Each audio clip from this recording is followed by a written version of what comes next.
सब धन्यवाद, आपने बोलने का मौका दिया। और ये देश के लिए एक बहुत महत्वपूर्ण बिल है, क्योंकि पूरे वर्ल्ड की नजरें जम्मू कश्मीर पे लगी हैं। और 370 के बाद खास करके तो जो पिछले 68-70 सालों से इन्हें कुछ दिया नहीं, जो वहां के जो एसटी में जो गुजर मुसलमान हैं या जो गुजर बकरवाल हैं, तो इनको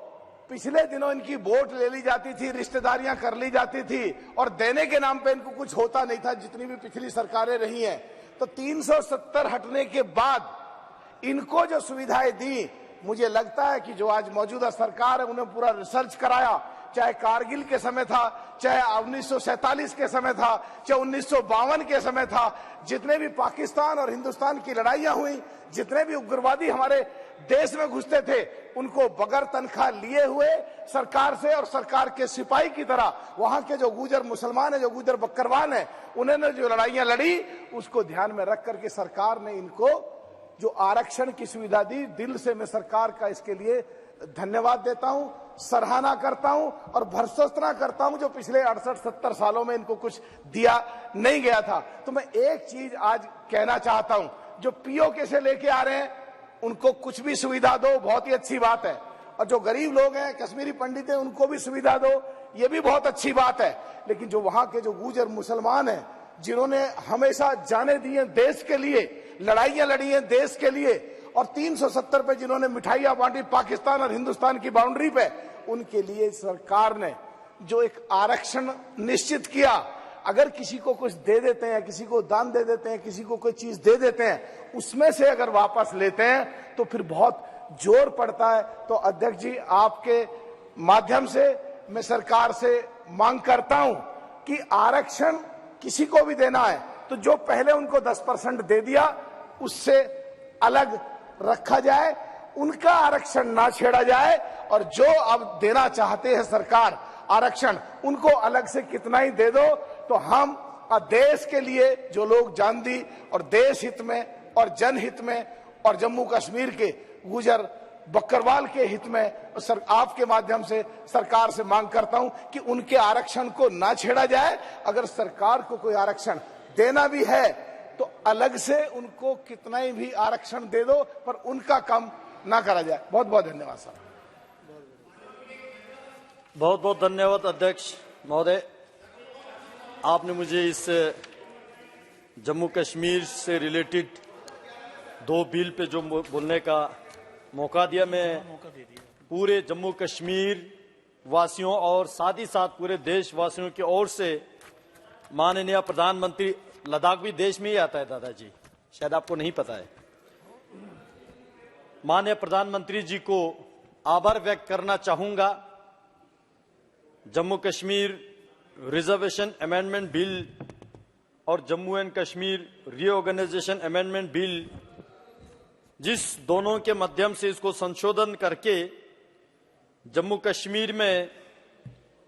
एसटी कम्युनिटी हो, एससी कम्युनिटी हो, वेमेन हो या कश्मीरी माइग्रेंट, कश्मीरी पंडित, विस्थापित परिवार, सोशली और एजुकेशनली जो बैकवर्ड्स है, उन सबको एम्पावर करने का जो बिल यहां पे लाया है, मैं इस बिल का स्वागत करता हूं और बताना चाहता हूं, इस बिल से पहले जब जम्मू कश्मीर में विधानसभा का जब इलेक्शन होता था, उसमें टोटल 87 एमएलएस जो चुने जाते थे, और उसके अलावा 24 सीट जो है पीओके, जो कि भारत का अभिन्न हिस्सा था, है और रहेगा, उनके लिए जो रिजर्व रखते थे। दुर्भाग्य की बात यह था 24 सीट रिजर्व के नाम से खाली रखते थे, लेकिन अपने इस देश के अंदर जो लोग वंचित थे, जो लोग डिप्राइव थे, उन्होंने ये मांग किया, और वो मेरे लद्दाख में भी ऐसे क्षेत्र है जो 1971 के युद्ध के बाद आजादी हो के भारत के साथ फिर से जोड़े, ऐसे तुरतुक, त्यागशी, थांग, गिरेरी, चुलुंखा जैसे गांव। मुझे खुद याद है कि हम बार बार मांगते थे कि जो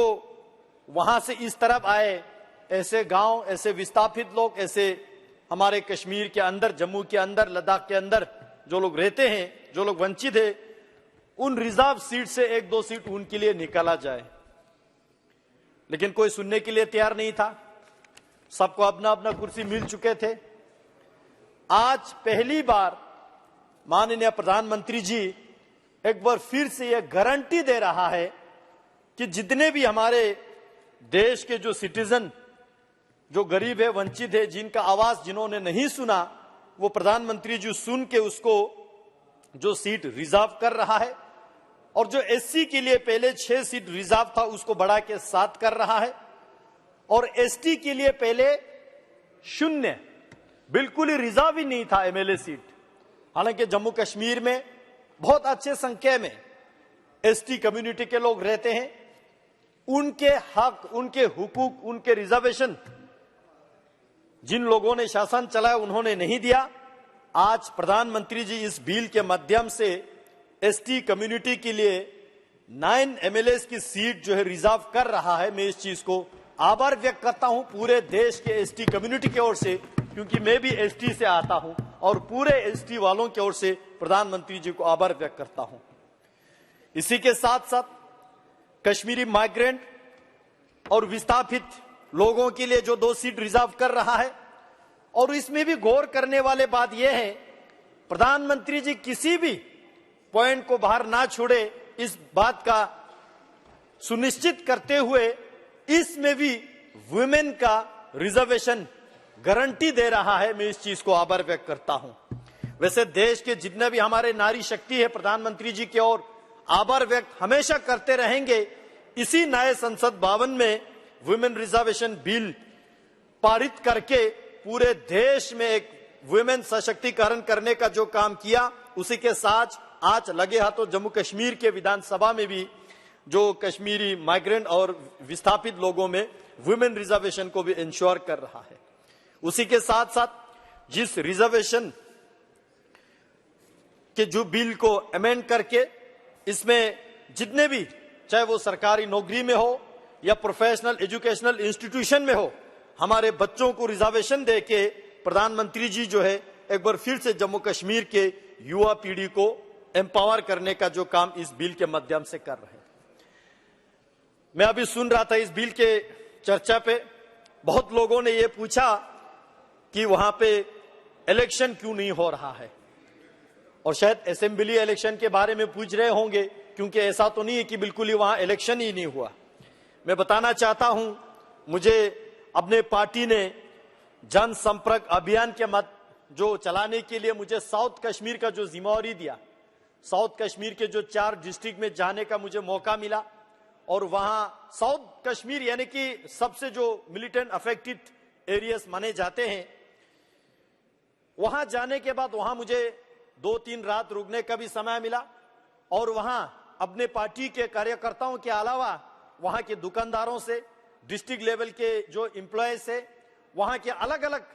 जो स्टेक होल्डर से मिलने का जो मुझे मौका मिला। मैंने वहां लोगों को पूछा कि 370 खत्म होने के बाद 2019 के 5-6 अगस्त के जो डिसीजन के बाद यहां जम्मू कश्मीर के और खासकर कश्मीर के जो साउथ कश्मीर के एरिया में क्या चेंजेस आया, लोग क्या महसूस कर रहा है। और मैंने ये भी पूछा कि यहां पे असेंबली इलेक्शन जल्दी होना चाहिए या देर से होना चाहिए। वहां के लोगों ने बोला कि इलेक्शन के हमें कोई जल्दी नहीं है,